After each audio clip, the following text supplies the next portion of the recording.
So, Annie, would you like to tell us a little bit about how your interest in cartooning started?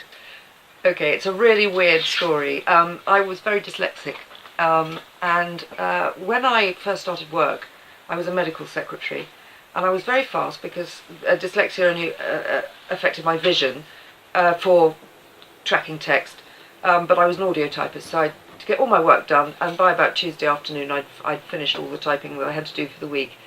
And so I had nothing to do, and I got very bored, and I took up knitting.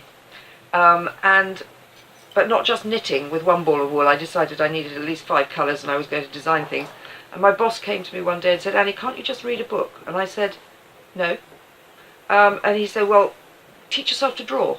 And so that's what I did. I started drawing the patients in the clinics, and I went and found books in Kensington Chelsea Library on how to draw, and everything I drew turned out funny, because it wasn't good enough, because my sister was a proper artist, and so I put funny things underneath it. So actually it was just because I'm dyslexic I became a cartoonist. And what led you to the particular subjects that people identify with your work? Well, I think that, I had to do what I found funny.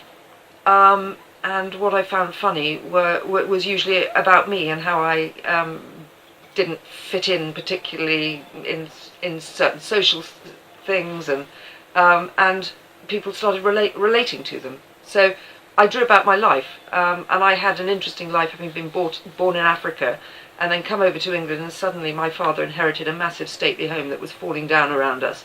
And so my early life was coming from a very hot country to a freezing cold, leaking stately home. So I could see it sort of from the outside, and so I drew on my memories, which were intrinsically funny with hindsight. Not at the time, I can tell you they weren't.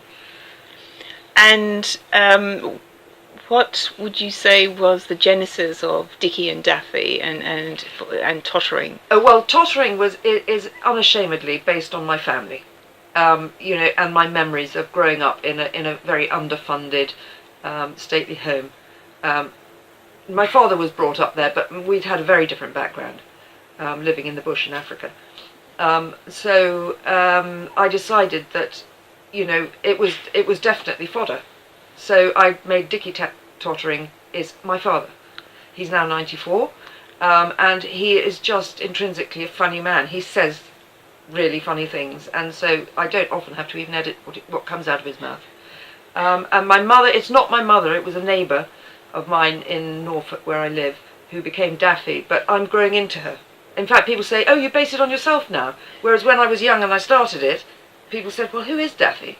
Well, me now. Wonderful. Thank you very much, Annie Tempest. It's my pleasure. Lovely to be here at the Cartoon Museum.